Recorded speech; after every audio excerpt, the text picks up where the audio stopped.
un coup de projecteur sur l'organe délibérant de la ville-province de Kinshasa en termes de ses activités, mais aussi et surtout de la production législative ainsi que l'actualité politique de l'ère brillante en République démocratique du Congo va constituer l'ossature de cette émission Synopsis. Mesdames et messieurs, bonsoir et bienvenue à votre émission de prédilection Synopsis et magazine de la rédaction de Canal Congo Télévision. Pour ce faire, Synopsis reçoit ce jour dans son numéro un invité de marque. Oui, c'est un invité de marque. Il s'agit donc du maître Francis Tibalabala. Il est cadre d'abord de l'Union pour la démocratie et le progrès social et puis vice-président de l'organe délibérant de la ville-province de Kinshasa. Bonsoir, maître Francis. Bonsoir, monsieur le journaliste. D'entrée de jeu, comment se porte l'organe délibérant de la ville-province de Kinshasa juste après l'installation des bureaux des L'Assemblée provinciale se porte très bien.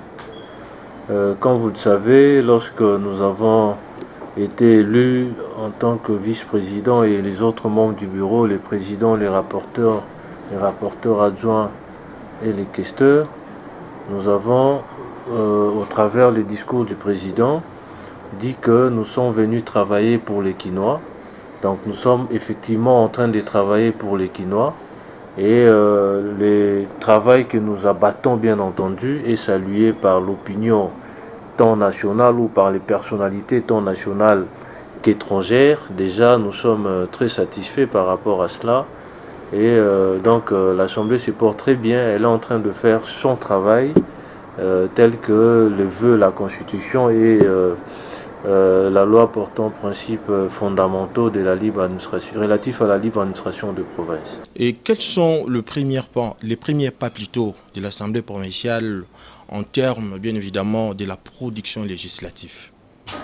Nous avons produit justement un édit lors de la session extraordinaire. Jusqu'au-là, il y a encore un seul édit. Je crois que la session de septembre qui vient de s'ouvrir, il y a 3 propositions d'édits. Ces édits seront adoptés au sein de notre hémicycle, de notre assemblée provinciale, et je crois que chaque session, il y aura quand même des propositions d'édits, sinon, ou bien de projets d'édits, bien entendu. Mais pour cette session, on n'a enregistré que 3 édits, plus l'édit qui a été déjà adopté pendant la session extraordinaire, donc ça fera 4 édits.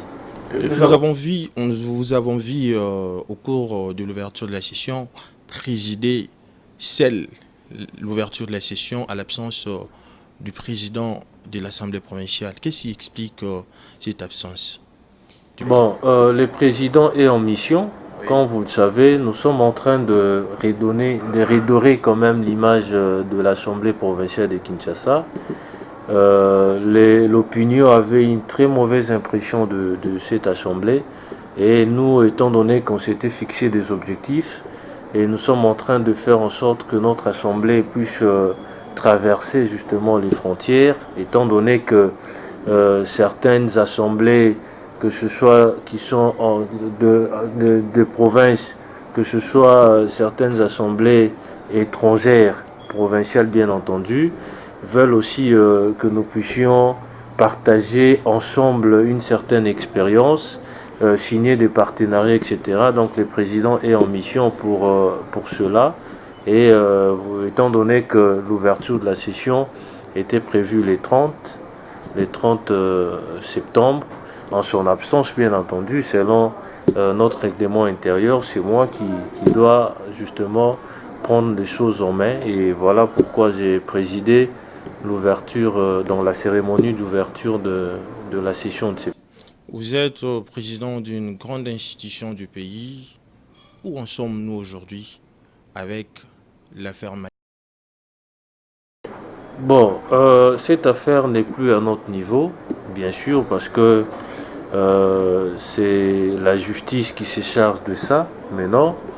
Et en vertu du principe sacro-saint de la séparation de pouvoir, on n'a pas à interférer à la justice. S'agissant de l'affaire pour laquelle il a été exclu temporairement et avec privation de ses émoluments. Je crois que pour cette affaire-là, il avait saisi les cours et tribunaux pour que notre décision, donc la décision du bureau, soit annulée. Et nos avocats, les avocats de l'Assemblée, sont en train de plaider cette affaire. Mais il y a également d'autres affaires, notamment pour laquelle nous avions levé ces immunités sur base de la réquisition d'informations du procureur général près la cour d'appel de la Gombe. Et pour cette affaire-là, en tout cas, je ne sais pas, parce que ça ne concerne pas directement l'Assemblée. Je ne sais pas où est-ce qu'ils en sont avec question d'arriver au parquet général pour avoir des amples informations. Je crois que le mandat parlementaire est une fonction publique dont le député est investi par voie des élections. C'est aussi, je dirais, un engagement, une responsabilité, voire même une preuve pour les députés vis-à-vis de ses électeurs. Mais en levant l'immunité parlementaire de Mike Mokebai, vous les mettez dans quelles conditions de vie et de communion avec sa base? Mais écoutez, nous sommes une institution, nous devons collaborer avec la justice. Ça ne veut pas dire que parce que vous êtes député, vous devez commettre des actes qui sont infractionnels, commettre des actes qui sont immoraux, qui sont amoraux. Non. La justice nous avait envoyé une réquisition d'informations, donc je fais allusion au parquet général de la Gombe, nous a envoyé une réquisition d'informations nous demandant de lever les immunités pour qu'ils puissent procéder justement à l'audition de l'honorable Mike Mokebai. Et nous, étant donné que nous sommes partisans d'un état de droit, parce que c'est cela aussi l'état de droit, c'est un état où tout le monde doit être soumis à la loi, donc que vous soyez député ou pas, personne ne doit se considérer au-dessus de la loi. Et aussi en vertu de la collaboration entre différentes institutions, nous n'avions pas d'autre choix que de répondre positivement à la réquisition d'informations du procureur général. Cela ne veut pas dire non plus que, étant donné qu'on a levé les immunités, qui sera forcément condamné, c'est juste pour que le parquet puisse procéder à l'instruction du dossier. Mais le même parquet, s'il se rend compte, après avoir confronté le pièce, après avoir entendu les parties, se rend compte que les faits sont bénins ou les faits ne sont pas établis, il a la latitude de classer les dossiers. Une fois le dossier classé, bien entendu, il ne sera plus poursuivi par la justice. Mais pourquoi procéder avec cette procédure de la levée d'immunité avec beaucoup de précipitation? Est-ce que cette affaire ne pouvait pas être réglée au niveau de la commission des sages? Ce n'est pas la précipitation. Notre règlement intérieur ne nous demande pas de transmettre ces dossiers, un dossier comme ça, au conseil de sages. Nous ne sommes pas en matière disciplinaire. Donc, que ce soit la Constitution, que ce soit notre règlement intérieur, prévoit une procédure à suivre. Nous avons décidé de la levée de ces immunités, nous le bureau, parce que nous étions pendant les vacances. Mais si un autre député, par exemple, commettait ou serait poursuivi en justice et que le parquet nous demandait de lever, par exemple, les immunités, étant donné que nous sommes pendant les sessions, donc pendant la session de septembre, il reviendra à la plénière de décider. Donc, pendant les vacances et les bureaux, on a fait que nous conformer à la Constitution, nous conformer à notre règlement intérieur, nous conformer à la loi portant principes fondamentaux de la relatifs à la libre administration de province. Puisque vous parlez de votre règlement d'ordre intérieur, est-ce que la liberté d'expression ne fait pas partie de ces règlements d'ordre intérieur? Non, mais le député est libre de dire tout ce qu'il veut. Mais les déclarations du député ne doivent pas, par exemple, léser des gens. Ne donnons pas l'impression comme si au sein de notre assemblée nous muselons les députés. Les députés sont libres ils prennent la parole librement, ils font leurs déclarations librement. Mais lorsque vous vous écartez de votre travail ou du strict de votre travail, vous commencez à débiter des injures, par exemple, ou des accusations gratuites à l'endroit de certains de vos collègues. Je crois que ce n'est pas ça la liberté d'expression. La liberté d'expression veut dire aussi que vous avez le loisir de faire n'importe quelle déclaration, mais vous devez rester dans vos limites. Il ne faudrait pas que vos déclarations portent préjudice ou portent atteinte à un concitoyen. Donc, si c'est le cas, il est en droit, bien entendu, de se plaindre par rapport à aux déclarations faites par vous. Outre l'affaire Mike Mukebayi, comment ne pas épingler ou décortiquer les statistiques faibles de la tenue de plénière pendant la session extraordinaire et la session ordinaire du fait peut-être de la cacophonie ou des conflits internes qui met ou qui relèguent au second plan l'intérêt du peuple électeur? Pas bien compris. Non, la question c'est par rapport à la tenue faible. La prison, les députés ne répondent pas aux plénières. Parce que des fois, on voit, parce que depuis l'ouverture de la session, il y a, je ne sais pas s'il y a eu déjà une conférence de président pour débattre de matières qui seront débattues au cours de la session. Non, la conférence de président intervient avant l'ouverture de la session. Elle avait effectivement eu lieu. Tous les présidents des groupes parlementaires, des commissions étaient conviés à cette réunion. Tout le monde était là. On a débattu de matières à traiter au courant de cette session de septembre. On a arrêté un calendrier. Donc, elle avait effectivement eu lieu, cette conférence des présidents. Et nous avons procédé à l'ouverture de la session. C'était le 30. Nous sommes déjà en train de projeter une autre plénière pour adopter les calendriers de cette session. Et après, les matières qui sont contenues dans notre calendrier seront... Et contrairement à l'ancienne assemblée provinciale qu'a dirigée autrefois Roger Nsinghi Bemba et votre assemblée que vous avez l'insigne honneur de diriger aujourd'hui, pensez-vous que vous allez réellement redorer les blasons encore ternis de cette assemblée? Non, mais moi je crois qu'il n'y a plus à... Cette question-là trouve déjà sa réponse dans les commentaires de Quinois. Je vous ai dit ici que notre assemblée, où le travail que nous abattons, est salué par tout le monde, par tous les compatriotes. Nous avons d'ailleurs, pendant les vacances, reçu la visite des députés provinciaux des assemblées provinciales du Congo qui sont venus pour s'enquérir de la manière dont nous travaillons. Ils étaient ici, ils sont passés pour avoir aussi notre expérience. Ils nous ont félicités. Il y a même l'opinion nationale et internationale qui nous félicite par rapport au travail des qualités que nous abattons. Donc redorer l'image, je crois que c'est déjà fait, mais nous ne devons pas nous arrêter là. On est en train de continuer parce que nous avons un mandat de 5 ans. Nous avons déjà réalisé certaines choses et je pense que toujours dans nos attributions, nous allons travailler pour que nous puissions quand même, à la fin de notre mandat, présenter un bilan qui soit élogieux à la population quinoise, gage bien entendu de notre réélection.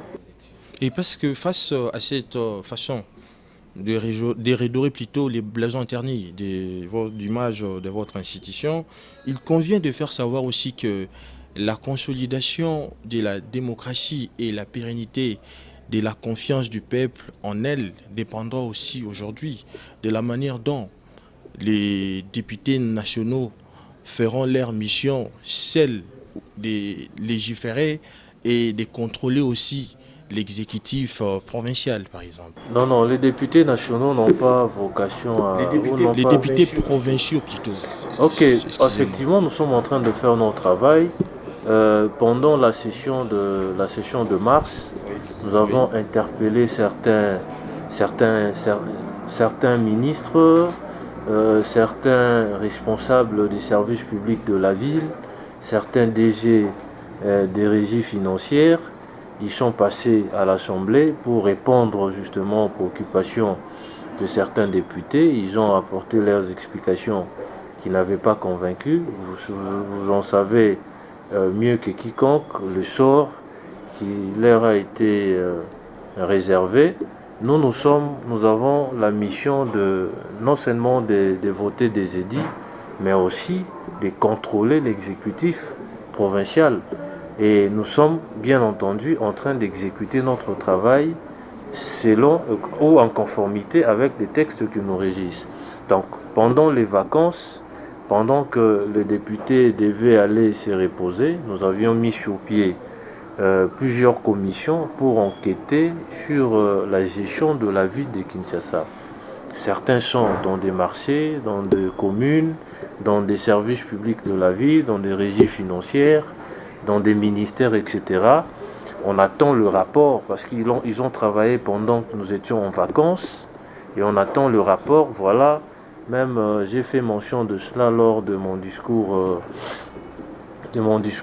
tenu à l'ouverture de la session, demandant justement à toutes ces commissions de nous amener les rapports qu'ils ont pu élaborer par rapport aux différentes missions d'enquête.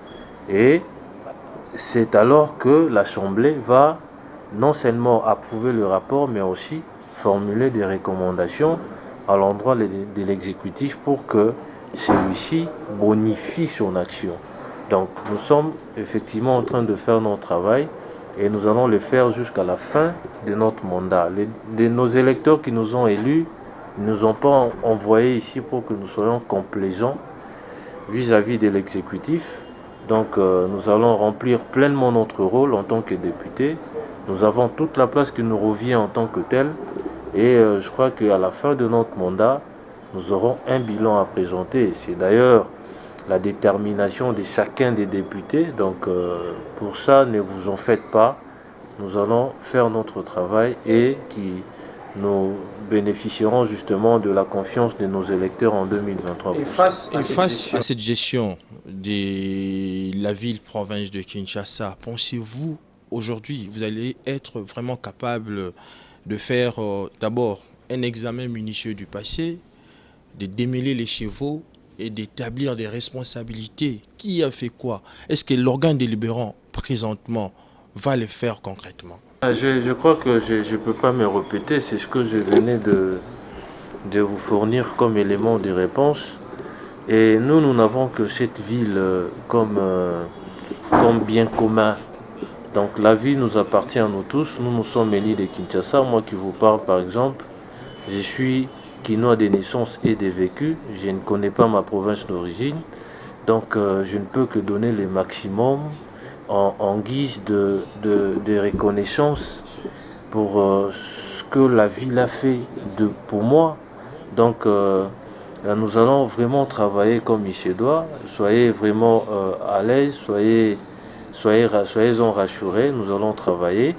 S'il se révèle que certains gestionnaires passés, bien que nous n'avons plus le pouvoir de les interpeller parce qu'ils ne sont plus aux affaires, mais si les différents rapports attestent que réellement il y a eu une gestion opaque, il y a eu détournement de l'argent de la ville, de biens de la ville, je crois que nous allons faire des recommandations à l'endroit du gouverneur actuel ou du gouvernement provincial actuel, mais aussi nous allons nous plaindre à la justice pour que la justice prenne ces dossiers à bras le corps et qu'elle puisse poursuivre les auteurs ou les personnes qui sont indexées dans différents rapports.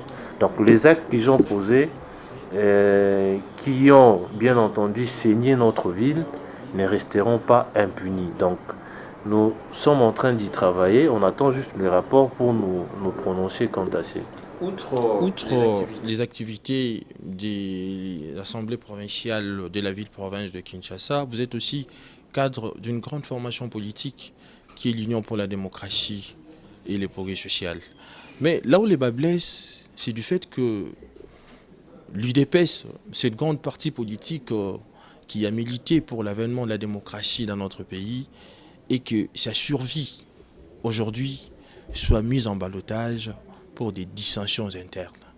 Quelle lecture faites-vous à cela? Non, non, moi je crois il faut pas en faire toute une montagne, hein. Dans toute formation politique, dans toute famille, les problèmes ne manquent pas.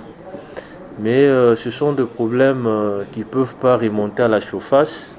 C'est ce qui est d'ailleurs ce que nous condamnons, que même ceux qui ne sont pas de notre parti sachent qu'il y a des incompréhensions, mais je crois que ça fera pas long feu.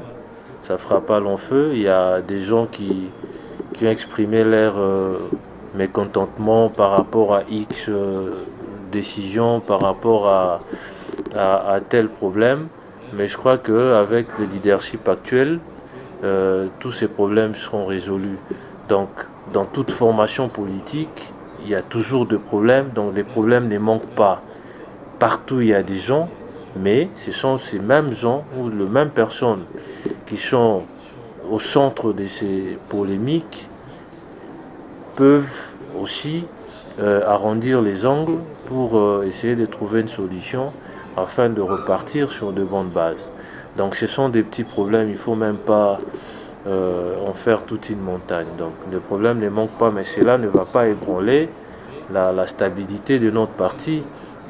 Le parti se porte très bien, les structures sont renforcées, l'installation suit son cours normal. Donc les différentes autorités ou les différents cadres pour des postes qui sont vacants, parce qu'il y a certains cadres du parti qui sont allés au gouvernement et qu'ils ne peuvent plus cumuler les deux fonctions en vertu de dispositions de la Constitution qui le met dans une situation d'incompatibilité. Ils seront dans les jours qui viennent remplacer. Donc il n'y a vraiment pas de problème. Mais comme je l'ai dit d'entrée des jeux, que le problème dans toute société, ça ne manque pas. Mais les solutions aussi ne viennent que des gens qui sont en train de nous gérer, donc de gérer le parti au quotidien. Honorable vice-président de l'organe délibérant de la ville-province de Kinshasa et puis cadre de l'Union pour la démocratie et les progrès sociaux, pensez-vous en âme et conscience que les nouveaux leaderships de l'Union pour la démocratie et les progrès sociaux actuellement est le bienvenu dans les chefs des combattants? Vous savez, l'UDPS, c'est un parti qui prône la liberté d'expression, qui défend des valeurs, notamment la démocratie, etc. Dans notre parti, les points de vue discutent, les points de vue échangent. Il y a des gens qui sont parfois contre certaines décisions des autorités. C'est comme ça qu'on nous a habitués. Et le feu président Etienne Tshisekedi lui-même, il était parfois contesté. Il y avait certaines décisions qu'il prenait qui ne rencontraient pas l'assentiment d'autres membres du parti, et lesquelles décisions faisaient parfois l'objet de critiques acerbes. Mais cela ne veut pas dire que tout le monde n'était pas d'accord. Bon, s'agissant du leadership actuel, je crois que la majorité des combattants sont rangés derrière ce leadership pour que le parti puisse aller de l'avant. Donc les mécontents, ça ne manque pas. Des gens qui sont peut-être pas d'accord avec ce leadership, ça ne peut pas manquer non plus parce que on ne peut pas tous parler d'une seule voix, mais je crois que c'est aussi leur droit le plus légitime de contester certaines choses, mais en gros, le parti se porte très bien, le leadership est accepté par la majorité des membres du parti, et je crois qu'on peut continuer comme ça. Et aussi, je profite de votre micro pour inviter tous ceux qui sont encore en marge de ce qui se passe au parti puissent arrêter l'opposition, rentrer dans les rangs et afin de cheminer ensemble avec l'actuel leadership, parce que nous n'avons pas intérêt à ce qu'il y ait des dissensions au sein de notre parti. C'est un parti présidentiel aujourd'hui. On ne doit pas nous éterniser dans des débats des caniveaux. Il faut projeter des grandes actions pour accompagner, bien entendu, les présidents de la République. Mais un autre fait qui se déroule aujourd'hui au sein de votre parti politique. Aujourd'hui, les combattants de l'Union pour la démocratie et le progrès social accusent l'actuel secrétaire général de recommander, au lieu de recommander plutôt le membre de l'Union pour la démocratie et le progrès social dans certains ministères, lui au contraire recommande plutôt les membres de son église, par exemple. Est-ce que cette son église, il est pasteur? Oui. Non, là où il prie. Ah, ok. Oui. Oui. Bon, personnellement, en tant qu'avocat, je ne peux pas commenter sur cette information-là, parce que je n'ai pas la vraie information. Je ne saurais pas confirmer ces accusations, parce que je ne sais pas si elles sont authentiques ou bien ce sont des accusations gratuites, parce que vous savez, l'UDPS, c'est un parti qui a beaucoup de militants et les gens ne sont plus patients. Étant donné que nous avons la présidence, nous avons certains portefeuilles, nous avons des ministères, etc., tout le monde veut travailler. Ce qui est quasiment impossible, parce que on ne peut pas engager tous les militants, tous les combattants de l'UDPS. Mais ceux qui sont déjà dans certains postes, je crois qu'ils sont du parti quand même. Hein? Le secrétaire général avait pris une décision demandant à tout le ministre de réserver 70% pour le membre de l'UDPS.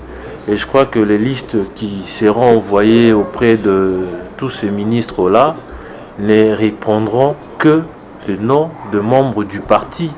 Donc je crois que ce sont des accusations gratuites, et il faut peut-être que j'aie la vraie information pour donner mon point de vue par rapport à ça.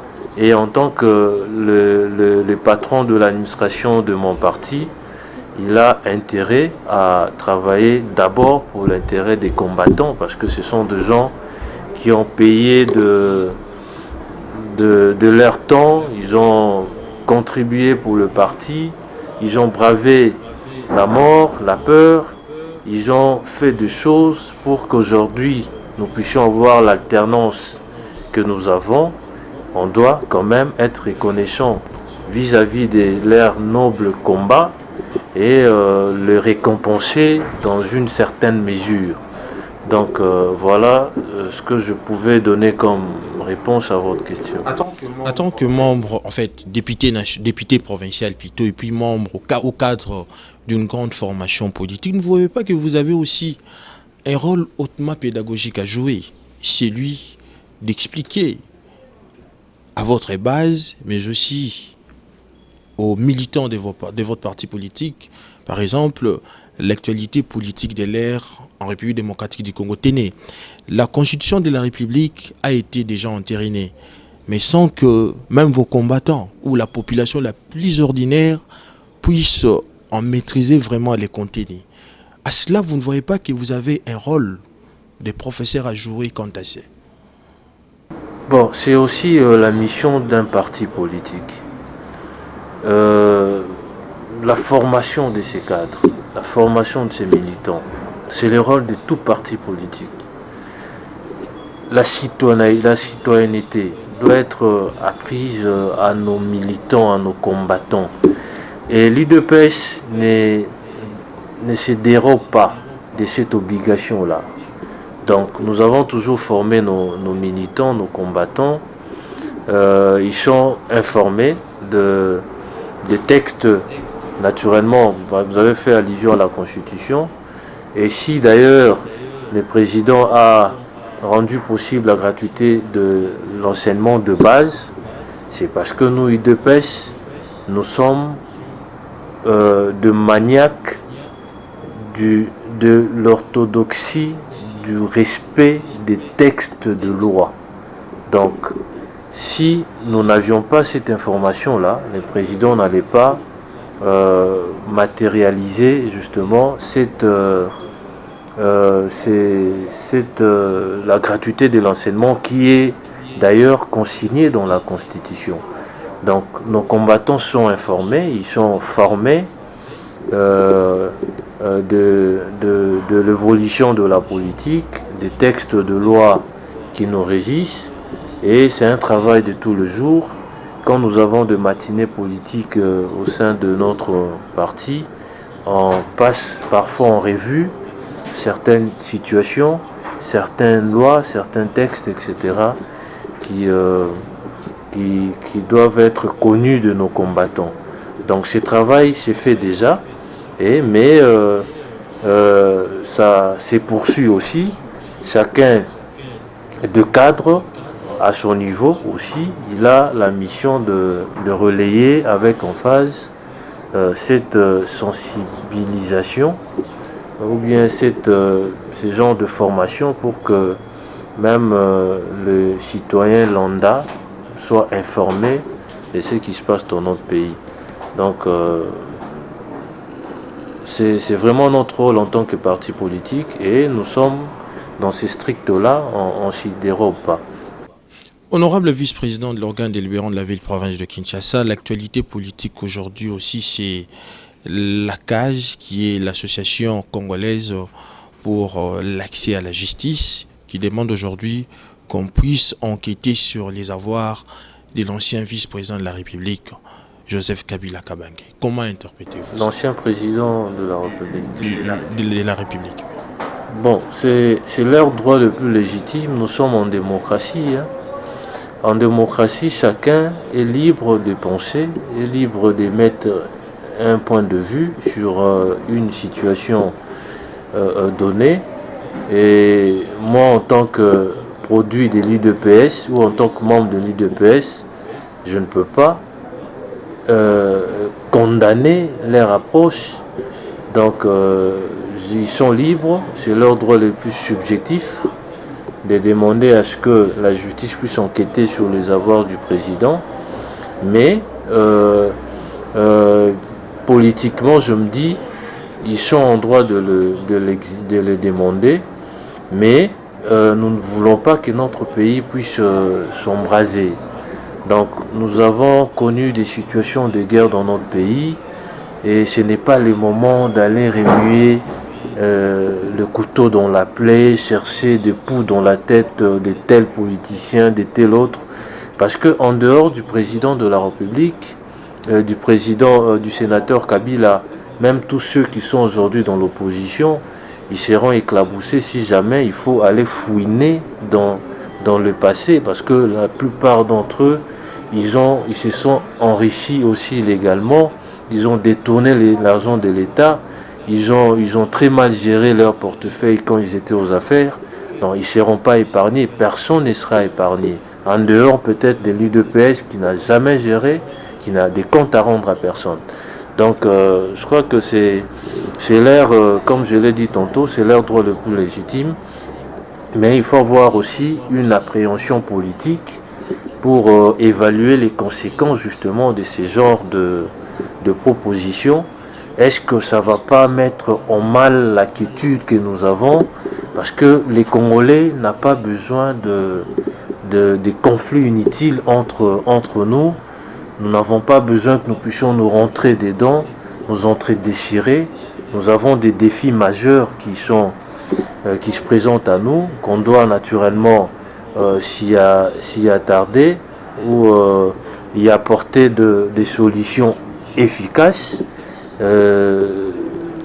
Pas ces genres de problèmes qui risquent de mettre en mal justement notre tranquillité. Nous avons des problèmes du courant par exemple, des problèmes d'eau, des problèmes de l'insécurité, des problèmes des infrastructures, des problèmes de social de Congolais qui sont naturellement des défis qu'on doit relever et non entrer dans des choses qui, à mon avis, risquent de créer des conflits inutilement. Voilà pourquoi nous, UDPS, nous pensons que s'il faut être rigoureux, nous allons commencer à partir du mandat, c'est-à-dire de la prestation du serment du président de la République. Et il a même lui-même souligné que pendant son mandat, il n'y aura pas d'intouchable, il n'y aura pas d'impunité. Donc tous ceux qui vont se livrer à des actes immoraux ou à des actes de détournement des deniers publics par exemple, ou aux antivaleurs, ils vont répondre à la justice. Donc ils seront jamais à l'abri de... ou ils seront pas... ces actes-là ne resteront pas impunis du moment qu'il est président de la République. Et pensez-vous que cette démarche va-t-elle aboutir lorsque vous-même vous l'avez dit, vous avez emprunté le mot du chef de l'État qui dit ne pas fouiner dans le passé? Est-ce que la démarche de la CAJ va aujourd'hui aboutir? Bon, je ne sais pas. La justice est indépendante. Si la justice trouve qu'il faut qu'elle enquête, parce que même le président l'avait dit clairement dans son propos, s'il y a des gens, des citoyens qui se sont sentis lésés par les comportements de politique, ils ont la liberté d'aller saisir la justice et plaindre. Donc la justice est indépendante, on n'a pas de directives à donner, on n'a pas d'interférence à faire. Si la justice trouve que c'est fondé, la demande de la CAJ, c'est la CAJ je crois, si la justice trouve que c'est fondé, qu'elle doit enclencher la procédure, je crois que nous allons saluer, parce que en tant que politique, on ne peut pas empêcher à la justice de faire son travail.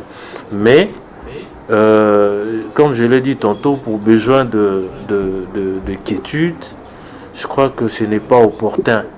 Parce que même ceux, je vous ai dit, même ceux qui sont dans l'opposition aujourd'hui, ils ne seront pas épargnés et ils seront les premiers à dire que voilà, c'est la chasse aux sorcières, c'est de l'acharnement, etc. Il y a un membre de l'opposition qui est en porte-à-faux avec la justice, qui est à la disposition de la justice, mais ce même membre de l'opposition est en train de dénaturer les faits, est en train d'imputer au pouvoir en place qu'il s'agit de l'acharnement, alors qu'il a commis une infraction de droit commun à laquelle il doit bien entendu répondre. Donc on ne veut pas que l'on dise qu'il s'agit de la chasse aux sorcières, qu'il s'agit de règlement des comptes. Voilà pourquoi nous ne voulons pas fouiner. Mais vous ne voyez pas que ces propos du chef de l'État de ne pas fouiner dans le passé inquiètent du fait de son combat plutôt quand il était à l'opposition contre l'actuel pouvoir. Et pourquoi, s'il ne va pas fouiner dans le passé, pourquoi l'actuel chef de l'État a annoncé la mise sur pied d'une agence de lutte contre la corruption? Mais il a dit qu'à partir du moment où il est président de la République, il va lutter contre la corruption, il va lutter contre les antivaleurs, il n'y aura pas d'impunité, il n'y aura pas d'impunité. Donc pendant son mandat, voilà pourquoi il est en train de prendre des dispositions pour ne pas se retrouver dans la situation de son prédécesseur qui avait bien entendu décrété la tolérance zéro, mais à la fin de son mandat, il s'est révélé que ce n'était qu'un slogan creux. Voilà pourquoi il veut donner du contenu à sa lutte et il procède bien entendu il a d'ailleurs nommé un conseil spécial pour les numériques. Cela va faire en sorte que l'administration, donc certains dossiers vont commencer à aller un peu plus rapidement. On n'aura plus affaire aux fonctionnaires parce que c'est à partir d'eux qu'il y a toujours la corruption, etc. Il va créer cette agence-là pour lutter contre la corruption. Et je crois que c'est quand même, ce sont des signaux positifs qui démontrent la détermination du chef de l'État à lutter contre ces antivaleurs. Je crois qu'il va gagner le pari et j'en suis persuadé parce que, étant de l'UDPS, je sais comment l'homme réfléchit, je sais comment il se comporte et je sais qu'il est un jusqu'au boutiste. Quand il prend une décision, quand il lève une option, il a toujours une certaine inclinaison à amener son combat jusqu'à la fin. Honorable vice-président, faudra-t-il admettre aujourd'hui que les malheurs pour la République démocratique du Congo, c'est de ne jamais enregistrer jusqu'à ce jour une révolution de nature à débarrasser la société d'une classe politique foncièrement égoïste qui a saigné à blanc les caisses de l'État, qui a pillé et aujourd'hui il n'y a aucune suite favorable. Non, moi je ne crois pas qu'il faut qu'il y ait une autre génération parce que vous savez ce qui est important au Congo, c'est le respect du texte. C'est les valeurs qu'on doit tous prôner. Il y a des gens qui ont travaillé dans l'ancien régime, avec l'ancien régime, qui se sont livrés au détournement par exemple, mais avec les changements des mentalités prônés par les présidents, vous verrez qu'ils seront parmi les bons élèves, des gens qui vont exceller dans une gestion efficiente, dans une gestion saine qui va bénéficier justement à la population congolaise. Vous allez les juger à la fin du mandat du président, vous verrez que vous aurez en face de vous deux gens qui ont deux personnalités ou vous pouvez, pas deux personnalités parce que vous allez vous rendre compte que X ministre qui a travaillé avec par exemple les précédents régimes est différent de celui qui a travaillé avec le président Félix. Donc le grand problème ce n'est pas le mettre tous de côté, mais c'est seulement les conscientiser, que nous puissions tous changer la mentalité, n'est pas considérer le bien de l'État comme vos propres biens, considérer que ce sont des biens qui appartiennent à nous tous, considérer aussi que vous devez travailler pour l'intérêt des Congolais. Aussi, à cela, il faut ajouter le respect des textes, une justice aussi efficace qui aura le moyen de sa politique pour contraindre tous ceux qui vont naturellement s'hasarder à détourner le bien ou l'argent du Congo ou des Congolais. Nous sommes pratiquement arrivés à la fin de cette émission. J'aimerais que vous puissiez placer un mot pour terminer pendant au moins 2 minutes. Voilà. Personnellement, j'en appelle à la conscience de tous les Congolais. Nous devons considérer que la République démocratique du Congo nous appartient à nous tous. La campagne de changement de mentalité nous devons se l'approprier. Chacun de nous, dans tout ce qu'il est en train de faire, il doit exceller dans des valeurs. Nous devons mettre une rupture avec des antivaleurs. Nous devons tous lutter contre la corruption parce que c'est la corruption qui a fait que notre économie n'est plus pas décollée. La situation du Congo est vraiment catastrophique. Nous devons tous lutter contre la corruption. Nous devons promouvoir les valeurs et aussi nous devons accompagner les présidents de la République pour que son mandat soit réellement une réussite. Parce que si le président réussit, ce sont des Congolais qui en seront les premiers bénéficiaires de ses actions ou de son action. On n'a pas intérêt à lui mettre des bâtons dans les roues pour qu'il échoue. S'il échoue, c'est nous qui allons en pâtir. Lui, en tant que président, il est déjà à l'abri de tous les besoins, mais c'est nous, les citoyens, qui allons en pâtir. Voilà pourquoi nous avons intérêt à l'accompagner dans la matérialisation de sa vision, à contribuer pour que son mandat soit élogieux à la fin de son quinquennat. Mesdames et messieurs, c'est par ces credos de l'honorable Francis Tchibalabala que nous mettons un terme à cette émission Synopsis. Je vous rappelle que nous avions réussi pour vous l'honorable président de l'organe délibérant, vice-président plutôt de l'organe délibérant de la ville-province de Kinshasa, Francis Tchibalabala. Il est en même temps cadre de l'Union pour la démocratie et le progrès social. Avec lui, nous avions scruté à fond les activités au sein de l'Assemblée provinciale de la ville-province de Kinshasa ainsi que l'actualité politique de l'ère en République démocratique du Congo. On se retrouve le vendredi prochain avec un autre invité, mais d'ici là, portez-vous bien et bonne suite de programme sur Canal Congo Télévision.